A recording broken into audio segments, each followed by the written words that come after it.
Nous testons un objet du quotidien pour vous, une application. Et cette semaine, eh bien, c'est magique. Docteur, vous ne mangerez plus jamais comme avant grâce à cette application qui permet de connaître le nombre exact de calories que l'on a dans son assiette. Exactement, vous connaissez Instagram, vous prenez tous en photo et c'est une grande mode de prendre en photo les plats qu'on mange. Vous connaissez tous aussi la table ou le tableau des calories.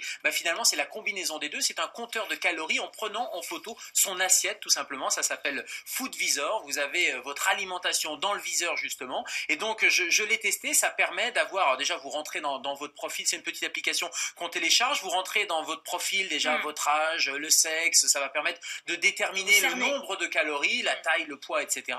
Et ça va vous permettre d'avoir déjà une idée du nombre de calories par jour. C'est déjà une approximation. Donc, voilà, aujourd'hui, il va falloir manger 2500 calories. Alors moi, c'était 2520 calories qui était mon objectif journalier. Et puis après, repas par repas, ça va nous engager à prendre en photo et ça va compter les calories pour nous. Là, mais à quoi ça sert d'avoir ce chiffre en tête, justement? L'objectif, c'est d'avoir, c'est un objectif de perte de poids généralement. Quand on fait attention à ce qu'on mange, c'est qu'on veut perdre du poids. Si votre objectif journalier est de 2500 calories et que généralement vous mangez 3000, 3500 calories, vous voyez bien que vous avez trop de calories en apport et que vous ne pourrez pas perdre de poids. Donc ça s'inscrit vraiment dans cette démarche-là d'une bonne hygiène alimentaire. Évidemment, c'est pas indépendant d'une activité physique, c'est toujours manger, bouger, mais ça permet vraiment de monitorer et de savoir un peu le nombre de calories. Et on rappelle que pour une femme, c'est autour de 2000 calories par jour et pour un homme, c'est autour de 2500. Gérald, on voit ce que vous avez mangé à midi. Vous avez testé à la cantine. J'ai pris un plateau. Expliquez-nous comment ça fonctionne. C'était pas le plus simple. Donc voilà, ça c'est le plateau que j'ai pris à la cantine de LCI. Donc j'ai un plateau normal et je vais prendre mon téléphone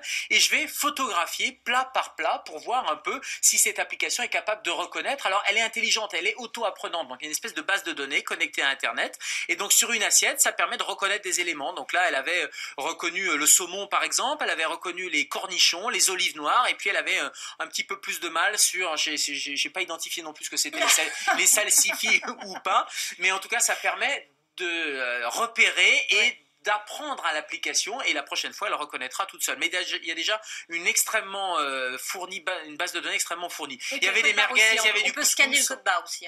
On peut scanner le code barre, mais là il se trouve que j'avais un plat où il n'y avait pas de code barre, donc ça reconnaît la baguette et ça me met à chaque fois, regardez en bas, ça me met à chaque fois le nombre de calories avec la répartition glucides, lipides, protéines, donc ça me donne une idée. Et quand elle ne trouve pas, qu'est-ce qu'elle met? Elle met oups, j'ai pas trouvé, et elle me propose d'aller justement augmenter cette base de données de photos. Alors vous prenez, là regardez, j'ai un kiwi par exemple, c'est extrêmement simple. Vous prenez votre application, vous allez l'ouvrir, vous appuyez sur l'appareil photo et je vais tout simplement scanner, un peu comme quand on scanne un code barre. Je rapproche mon téléphone, ça tutoie, c'est très sympa, il y a un côté start-up, éloigne ton téléphone de ta nourriture.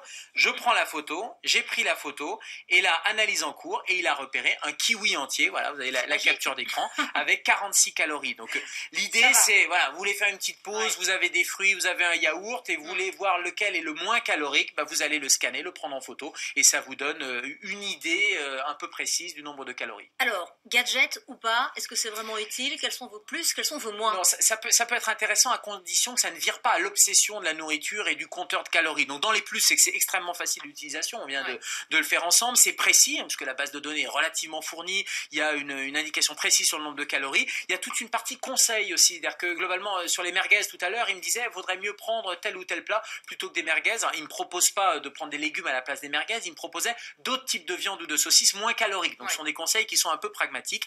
Dans les moins, il y a une application qui est gratuite, la version de base, qui permet déjà d'avoir une bonne identification. Et puis après, c'est sur abonnement quand vous voulez augmenter les fonctionnalités. Et puis, je vous mets la comptabilité nutritionnelle. On ne peut pas vivre au quotidien avec cette obsession de compter les calories, parce qu'il y a une dimension qui est capitale, qui est une dimension plaisir, et qui est une dimension plaisir sur le long terme. Donc l'idée, ça peut aider à passer un cap, se donner une idée pendant quelques semaines ou quelques mois, et puis après, il faut s'autonomiser, et le compteur de calories sera dans votre tête. Voilà, start-up qui vient de lever 1 million d'euros ces dernières semaines.